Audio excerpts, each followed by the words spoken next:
Hello, everybody. Tony Lee Peters here. I hope you're all well. I'm very well. Thank you for asking. I've just come back from doing a bit of shopping in town, and while I was in town, I saw these two gorgeous dogs.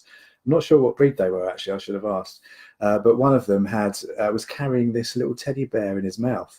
And so I said to the owner, "What's with the teddy bear?" And he said, "Oh, he gets really anxious. He's such an anxious dog. He has to carry his teddy bear with him all the time." And I just thought that was so sweet.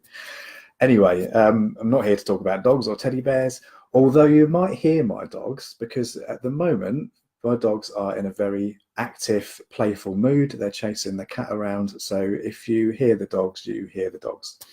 I guess you'll get to meet them. Charlie has the loudest bark, so it's probably Charlie that you'll hear. So we're here to talk about how to create the perfect morning routine. Here's one of them now. And so that's about how to kickstart your day and how to get the best out of each day, because how you start your morning can have a dramatic effect on the rest of the day. So all the information that I'm going to share. Hello, Charlie. You all right, girl? Good girl. So, you might see her in a minute. But I digress. Right, now, where am I? Okay, so creating the perfect morning routine. So all the information that I'm going to share in this video, I'm going to provide in a printout. If you'd like a copy of that, then just type the words "Good morning, Tony" in the comments below, and I will send that to you via Messenger. Okay, so let's get started. Now, my perfect morning routine is probably a lot different than your perfect morning routine. So what I'm going to do is share with you what I do, and hopefully that will inspire you to come up with your own perfect routine. Now, my perfect morning routine starts the night before, because obviously sleep has a massive impact, or the amount and the quality of your sleep has a massive impact on how you're going to start the next day. So I have created my perfect sleep environment. Now, one of the reasons why I've created this perfect sleep environment is out of necessity, because I used to have really awful insomnia. There were evenings when I literally could not sleep until half an hour before my alarm was due to go off. And of course, then having to go into work on very little sleep, it's just horrible. It ruins your whole day. There's some nights when I might be able to go to sleep relatively quickly, but then I'd wake up and not be able to go back to sleep. Insomnia is such a horrible thing. So I created a perfect sleep environment for me to help me with the insomnia. So my perfect sleep environment it starts with the temperature of the room. So I like a nice warm room, but I also like my window being open so fresh air can come in. Even in the winter, and then middle of winter when it's really cold, I'll still have that window open to have some fresh air coming in. But the room temperature itself is quite warm. I like to be quite toasty when I'm in bed. I also have a diffuser going, I'll put some lavender essential oil in there, so that just gives a really nice fragrance to the room. And lavender really, I know it does help a lot of people, but it really does work for me. It really does help me to relax and fall asleep. So my perfect sleep environment starts with the temperature, some fresh air, and the diffuser going. One thing that I make sure that I don't allow in the bedroom is that I will not watch TV from my bed, because I know full well that if I lay in bed and put the TV on, I'll be going through Netflix all night. I do have a TV in my bedroom, so if I want to watch some TV, I'll sit on the recliner and I'll watch TV from there. Another thing that's really important for me with sleep is to set a winding down period. So there's no point in me getting into bed hoping to fall asleep, because I probably won't. So what I'll do is I'll start winding down an hour and a half before I want to go to sleep. So if I want to be asleep by 11 o'clock, then I'll start winding down at 9:30. So for me, winding down means making a drink. So that might be hot chocolate, decaf coffee, or a herbal tea. I'll then take that up into the bedroom and I'll journal. So as part of my winding down process, I'll reflect on my day. I will go through the goals that I've achieved during the day, and I will end with a list of things that I'm grateful for. And that's just such a nice way to end each day, being grateful for things or recognizing the gratitude. And then I'll do all my bathroom bits and pieces, and that normally takes me up to an hour before I want to sleep. So say if I want to sleep by 11, it's now 10 o'clock in the evening, and that's when I'll get into bed. So I'll always make sure I'm in bed an hour before I want to go to sleep. Now, I will put the TV on, but I'll have it set to YouTube. So, and I'll be playing like some sleep music or meditation music, some relaxation music, just something that I can put on in the background. The volume's quite low, like number 3, number 2, just so that I can hear that in the background. And I'll read. And if I'm reading and I've got some music on in the background, I've got the diffuser going, the temperature's right, I've got some fresh air coming in, I will always fall asleep before I want to fall asleep. And the last thing to do is to set your alarm for the next day. So I set the alarm an hour before I want to start my day. So if I want to start my day at 7 in the morning, I'll set my alarm for 6. If I want to start my day at 6, I'll set my alarm for 5. Now, I have read on all over the internet, you can find this on Google yourself. A lot of bloggers talk about how to create your perfect morning routine. They suggest waking up at 4 o'clock in the morning every morning and drinking boiled water infused with Himalayan rock salt. Well, you don't need to do that. That's bollocks, to be perfectly honest. The only time I'm getting up at 4 o'clock in the morning is if I've got a plane to catch. Just make sure that you wake up an hour before you want to start your day. So I've had a perfect night's sleep. I've woken up, I'm feeling quite refreshed. I actually want to get out of bed because I've had a good night's sleep. And so I've woken up an hour before I want to start. So I'll grab a coffee and then I'll get back into bed because I like to have cuddle time with my dogs, with my girls, and they quite enjoy it too. And then I'll also journal. So I'll set my day up in my journal. I'll go through my goals and the things that I want to achieve during the day. And then I'll sort myself out in the bathroom, and then my day has started. And 9 times out of 10, I'm able to get all of that done within the hour, so I can start my day before I want to. Now, another important step to a perfect morning routine is structure. So create some form of structure. So for me, the first thing that I want to do once I've done my journaling and gone to the bathroom is to do some form of exercising. So that can either be going to the gym or taking the girls out for a walk.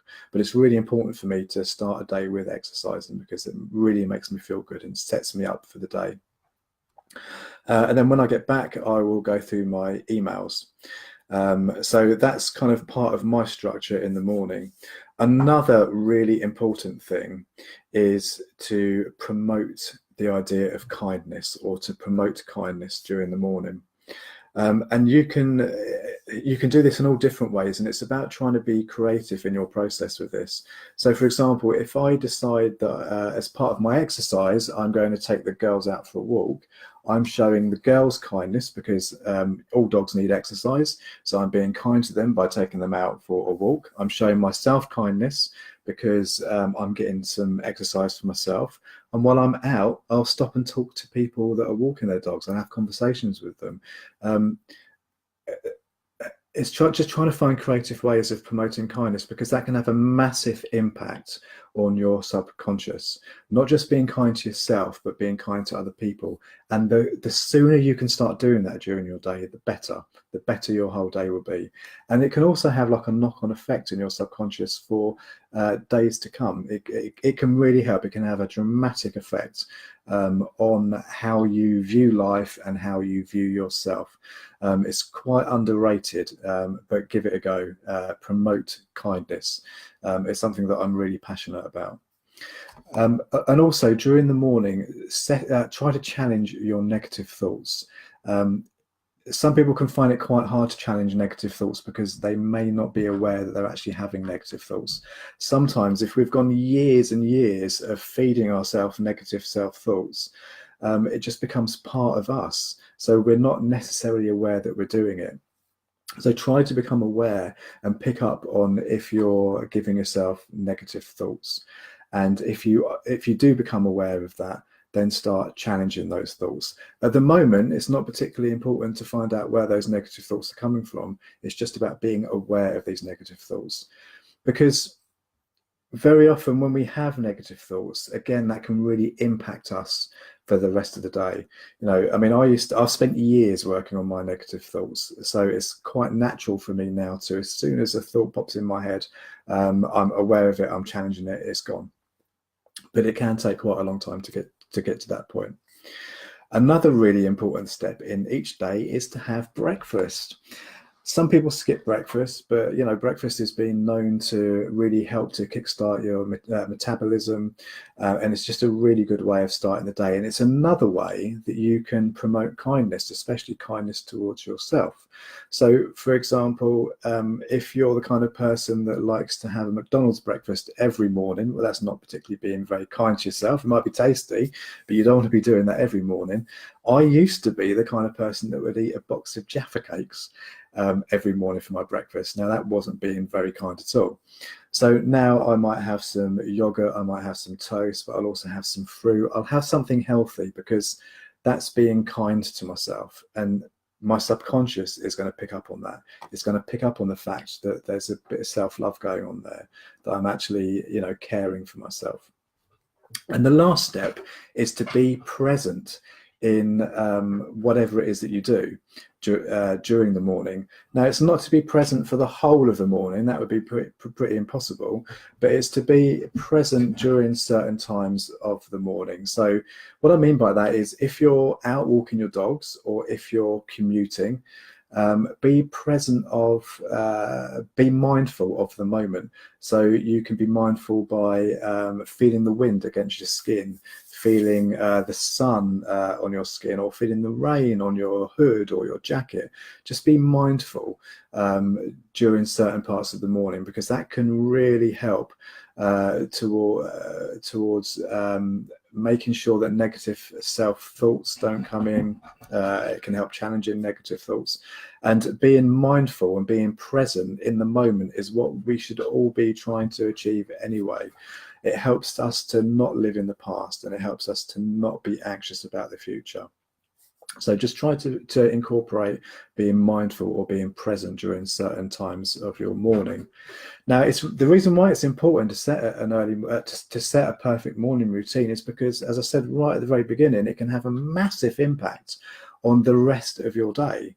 We can't control external factors, so we can't control anything that might happen outside of our head, but we can control what's going on inside. And the way we can control that is by controlling our thoughts and being aware of our thoughts, being kinder to ourselves, and just caring for ourselves a little bit more.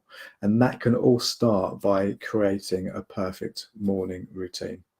So I'll just quickly go through those steps again. It starts the night before, so create the perfect sleep environment. Wake up an hour before you want to start your day. Create some form of structure during the day. Challenge your negative thoughts. Promote kindness, not just to yourself, but to other people and those around you. Have breakfast. Have something nourishing. Don't just nourish your body, but nourish your spirit, your subconscious as well. And be present. And I guarantee, if you do all of those steps, you will start having the most perfect mornings, and they will lead into having the most perfect days. Now, all of that information is included in a printout. If you'd like a copy of that, just type "Good morning, Tony" in the comments below, and I will send that to you via Messenger. I hope you've found some of this helpful, and I really hope that you start creating your own perfect morning routine. Thank you so much for watching. Take care. Bye-bye.